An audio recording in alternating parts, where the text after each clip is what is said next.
to join us today. Hello from wherever you are. I'm coming to you here from beautiful sunny Selkirk. The sky is blue. Love to hear in the chat where you're joining us from. Tell me what part of the province you're in and maybe what the sky looks like. Today is all about why customer service matters, and I'm sure you noticed in your link that we sent you, it's a little bit more than just ordering at a takeout window, isn't it? So I did give you a hint in there. If you were getting takeout, I wouldn't mind a hot tea, but nothing has magically appeared. So I'll let you find me a hot tea emoji. Feel free to send that along. Wow, this is awesome to see. People from Selkirk, Lac-Du, Gimli, Altona, Ashern, and Lac-Du and Gimli too. Oh, so great. I love it. You guys, all these places, even Altona, the Paw, Oak Bank, everything's making me want to go to the beach. When I talk about all the beautiful Manitoba towns, I just want to go have summer. So I can't wait very soon. And when we go do that, we're going to experience customer service to the nth degree everywhere we go. Here's who we are. This is the kind of customer service we do at Workplace Education Manitoba. We help people to develop essential skills needed for work, learning, and life, because our vision is that every Manitoban would have access to the essential skills, knowledge, and training required to pursue their own goals. We don't want to let one Manitoban fall behind. We want everyone to come along on the journey. And to do that, we have to recognize our great funders. So using your emoji button at the top of the screen, right above this PowerPoint, I'd love for you to give a clap or a reaction to Human Resources Skills Development Canada and Entrepreneurship Training and Trade. More partnerships also from Employment and Social Development Canada and Manitoba Education and Training. I love it. Thank you for thanking them with me. And of course, you can visit our flagship mother website, wem.mb.ca, to find out more information on how we're funded and all of our programming. We love to talk about essential skills. There's 9 of them. This is our foundation for everything. And so you'll hear that in all of our teachings, that the 9 essential skills are really the building blocks for your own career and your learning goals. See a few more commenting in. Welcome, welcome. We're so glad you're here. And you can always visit the Province of Manitoba's website also for a little more info on essential skills. Notice the orange arrow at the bottom. They give WEM a shout out that they partner with us to help teach these things across the province. We do that online like today, as you know, and then of course at our West centers, so our workplace education and skills training centers, found literally all over the province. There's probably one within driving distance of you. The one I'm coming to you from today is here in sunny Selkirk, and oh, won't it be great when things are green again? Let's make our province green again. I love it. I can't wait for springtime. So today, as we dig into customer service, this is a topic near and dear to my heart. We don't have enough time today to talk about all the ways that I've engaged in customer service in my own career. I can only imagine if we all compared notes, our chat box might fail. It might just totally fail, because I bet all of us have touched this topic in our careers so many times. So today we're going to just work through some of the realities, why it's important, and even some resources we have coming ahead for you. So spoiler alert, in February we have a bunch more resources for you. But when we hear the word customer service, it's okay to shoot me an emoji if sometimes you feel like this. If you can relate to this guy, sometimes it's a little bit like, yeah, customer service. So why do we care? Why do we even want to talk about it? Because we either actually care, we have an intrinsic motivation to care about it, or someone's paying you to care. You're in some type of job where you're getting a paycheck that's connected to making sure the customer or the client is feeling appreciated and valued. Welcome, glad you could come. Oh, I wish we were on screen, Dana, and you could share with us your workspace today, because I bet the people you're working with today, your toddlers, are cuter than all the ones all of us are working with today. Love this quote from Laurie McIntosh. You are serving a customer, not a life sentence, so learn how to enjoy your work. Okay, this is not a chore. This is an opportunity. really whatever industry we're in, and feel free to put your industry in the chat. I work in a few different industries at the moment, obviously touching education, but what type of industry are you in? No matter which one we are, we have some type of customer, sometimes some type of client, there's some end of the line in the service delivery we provide, and we share that in common, that we're serving people regardless of industry. So I love the comments coming in, because what we have in common, isn't it, that no matter whether we're in a finance industry, mining, education, finances, regional politics, construction, hospitality, woohoo, big shout out to Felicia, um, whichever one it is, we know that we're touching people and trying to create some kind of brand loyalty with them. Now, this can be really, really positive, right? So let's try to think. Put your thinking hat on. I know it's early, but put your best thinking hat on.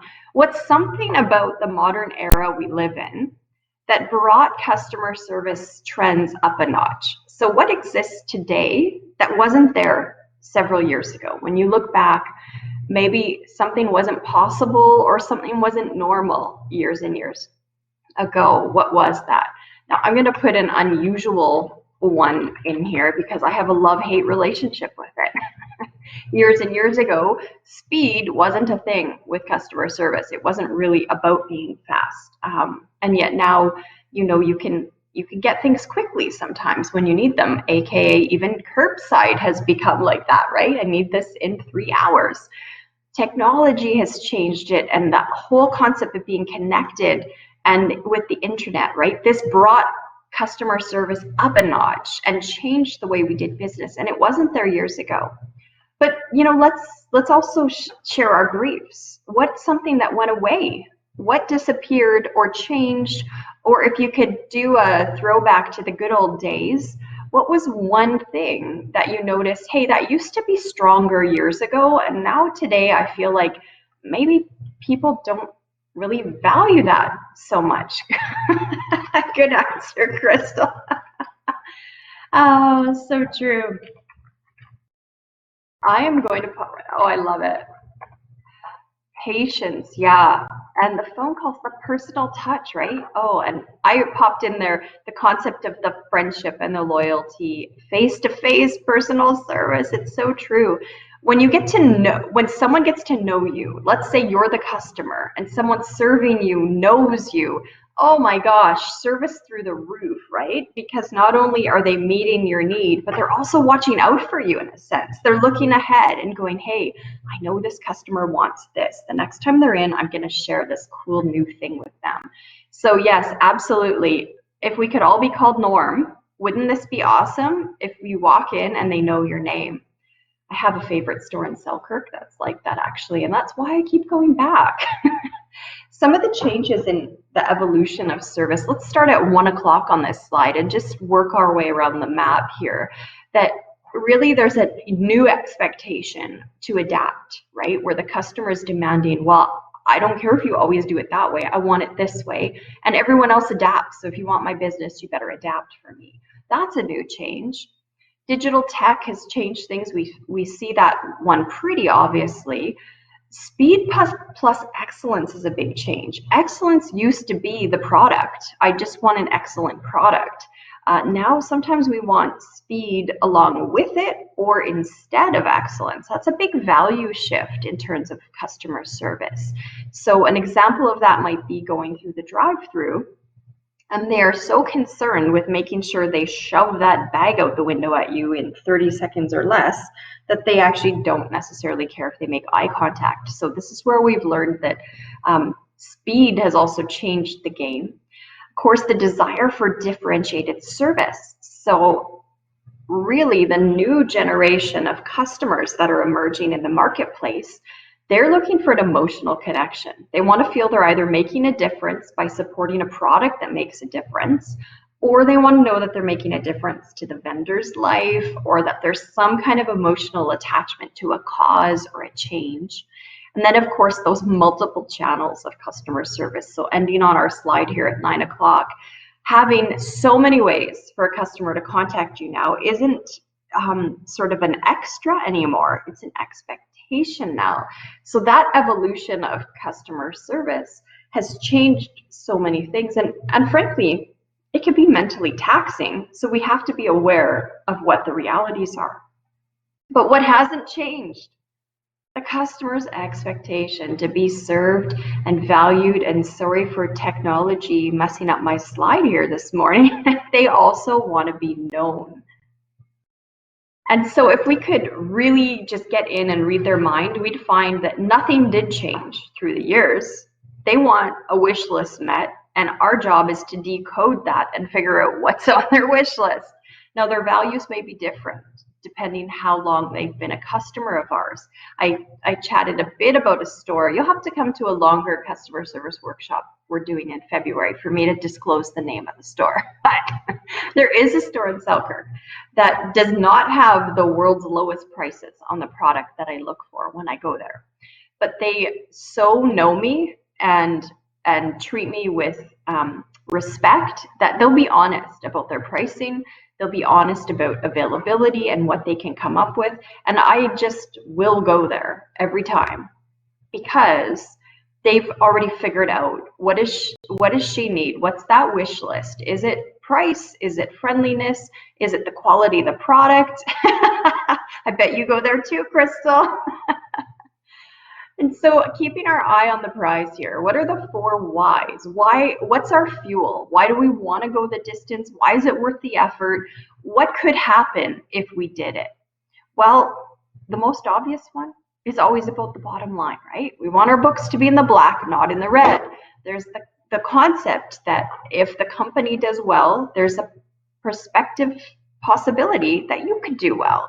So company doesn't make money, you probably won't get a raise. Company does make money, maybe there's a better chance that you'd get to know the raise.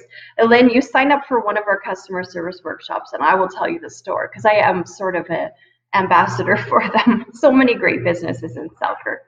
And of course, it does affect retail and service price points, right? The more the company's thriving, the better they're able to even provide better prices. So let's say a catering business, as they prosper and buy more goods, they get better price breaks with their supplier and in turn could pass that on to customers or in terms of wages and perks for workers. So there is a collective good possible. I know you don't always get a raise every time, you guys, but conceptually, as a company thrives, there's a possibility you may also.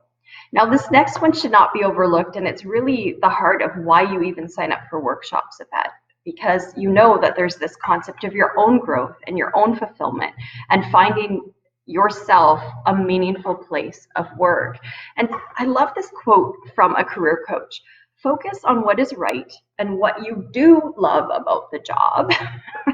That's sometimes harder than focusing on what you hate about the job, but there's always something you like about the job because at the end of the day, you get the choice to impose your personal values. You get to decide to do the work well or to add a contribution to the task in a way that can make a difference for either a coworker or even a customer.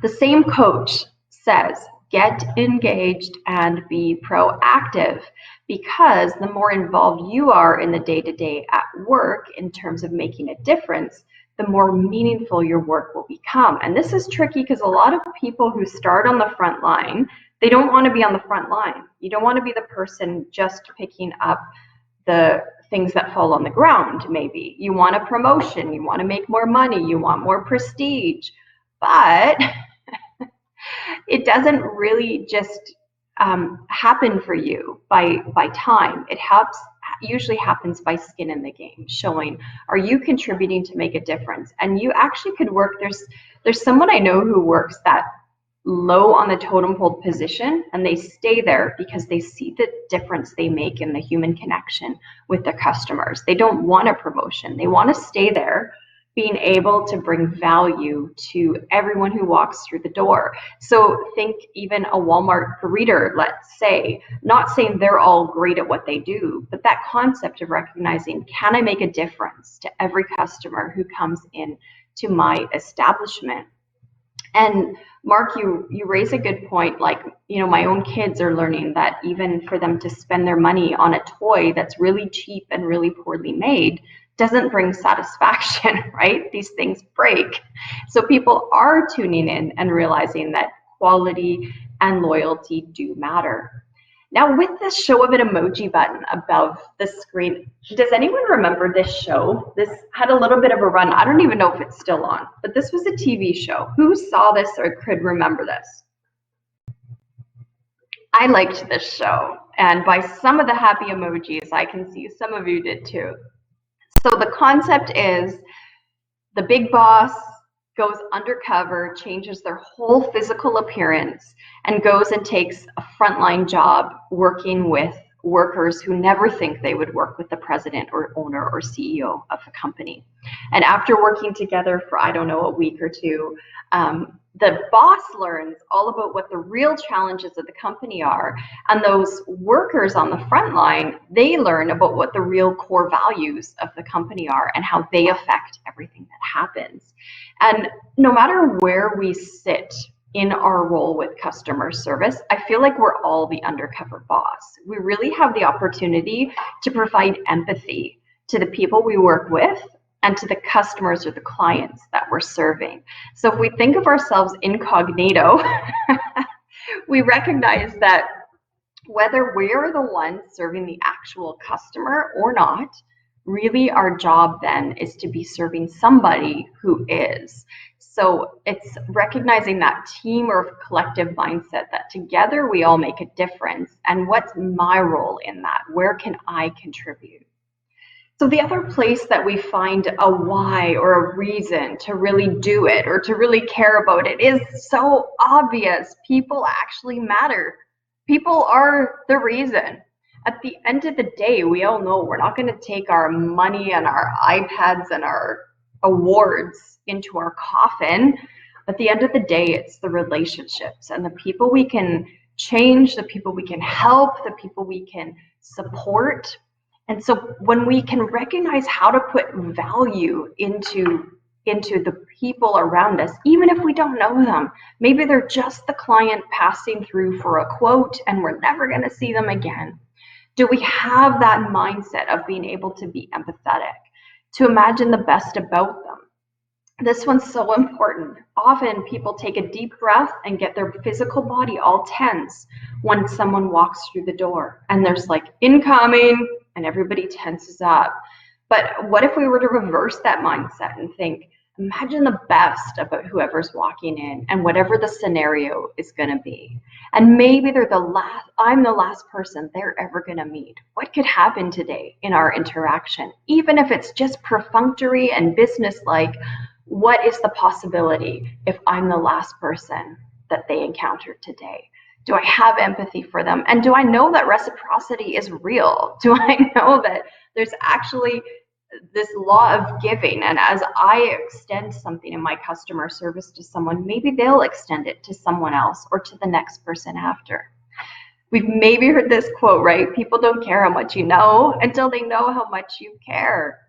And this can be dramatically difficult to do in a high-paced, multiple customer environment. So one of the exercises in customer service that we're encouraged to do is to find one customer that we can attach the worth to. Who's the one customer? Is it, the little lady named Betsy who always comes at the same time once a week and we just know exactly what she needs? Is it the Betsy we could imagine that we want to just do everything possible to make her life easier? Or do we want to pick the hardest person? Do we want to pick a challenge and think, oh man, every time that lady comes, she always rails on me and she hates me and I always get stuck with her? Pick that one and figure out what matters about her. Why is she worth it? What is it? There must be one redeeming quality that could be extended towards her. And whether you pick real people or the imaginary ideal customer, the whole concept is to keep practicing. Because if you can do it, if you can provide phenomenal customer service to one, you've built trust with yourself that you'll be able to do it again. So we practice, practice, practice, and then we repeat, repeat, repeat. Here's a great quote. If you're delivering sincere value to your customers, take a look at this. You're guaranteeing success rather than sealing your fate in a coffin of greed. Isn't that amazing? Amazing. It's a very foundational understanding that a business must deliver value in order to transform the good to the great. That's what creates icons in the world of business, and it all starts by having the consumer's best interest at heart. So what do we need? We need to make the sale. What do we need? We need to grow our support base. What do we need? On and on it goes in our strategic planning, right? But where does it begin? The whole foundation is what's the need that the consumer has and how can we meet it? So finally, when we look at some of the whys, some of the motivations, what do we get out of this?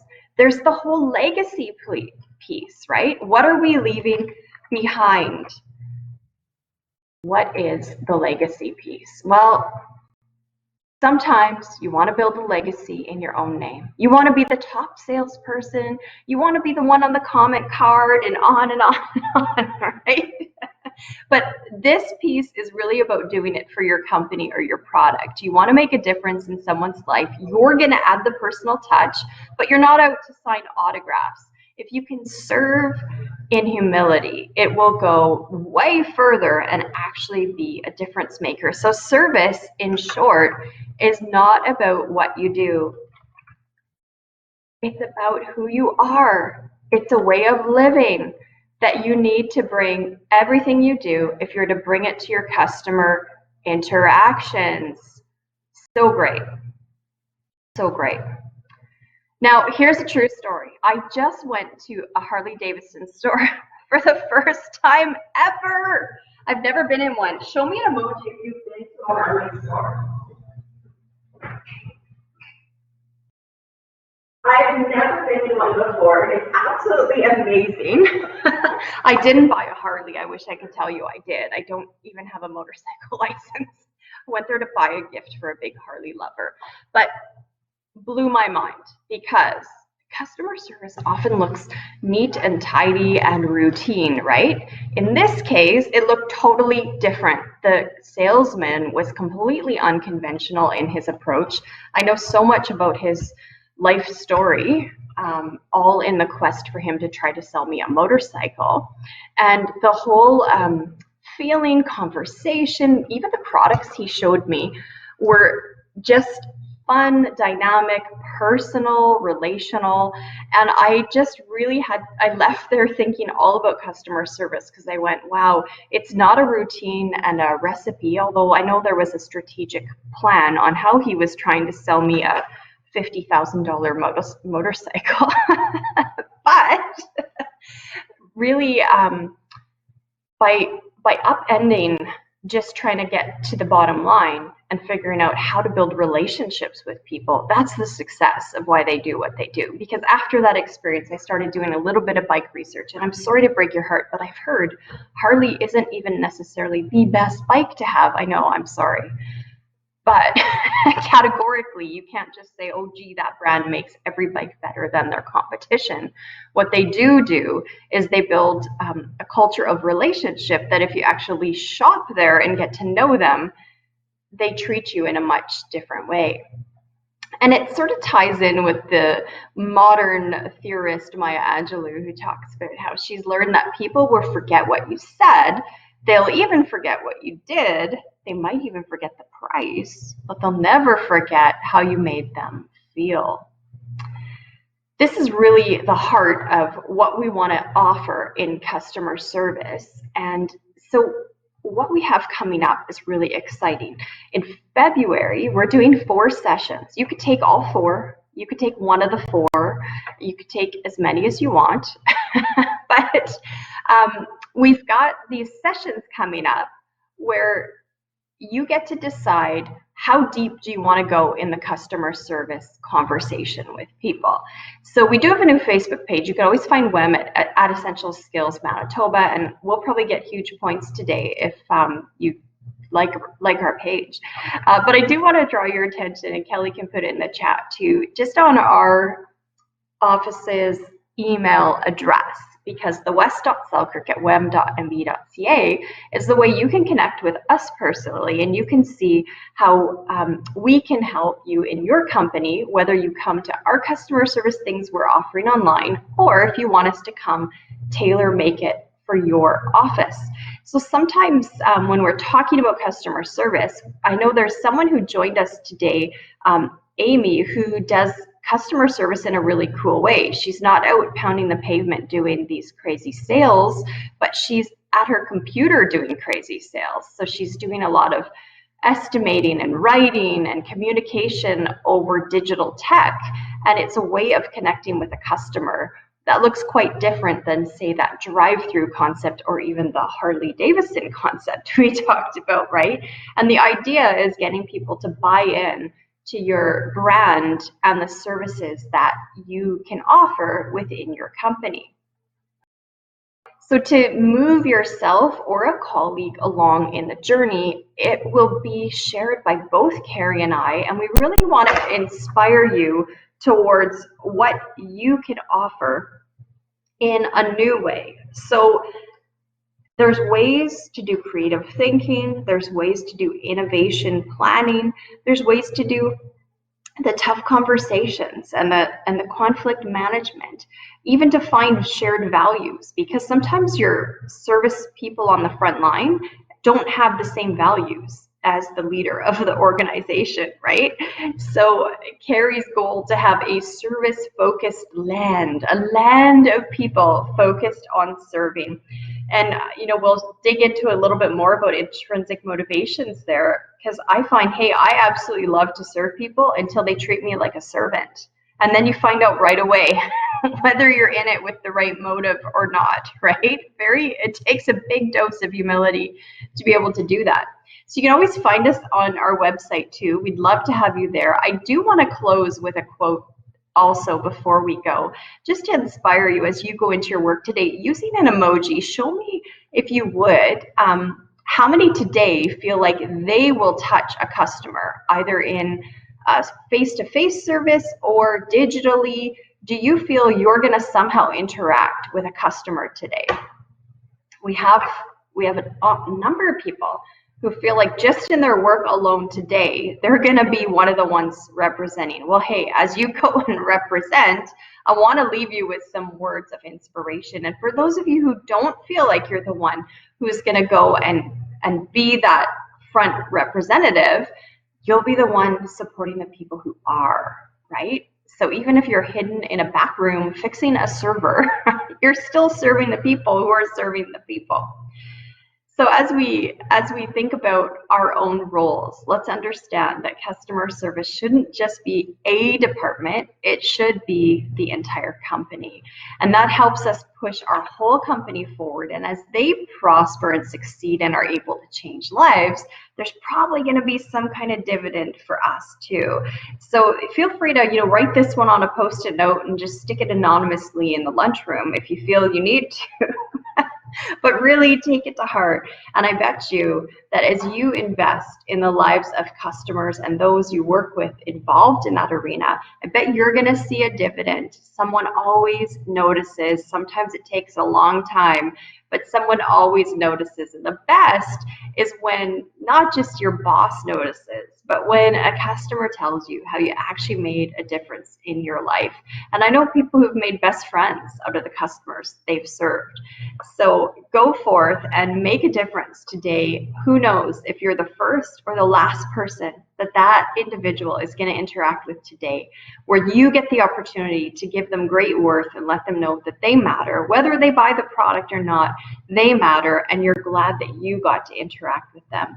I hope you have a fabulous rest of the Tuesday, and please, again, visit us at our website, because Carrie and I don't want to be alone for those. We actually want to have people join us. No. We want to see our dream fulfilled, that all across the landscape of Manitoba, our license plates are true. We're not just friendly Manitoba, but we do live in a land of productive customer service. Go forth and have a great day, everyone. Thank you for joining us.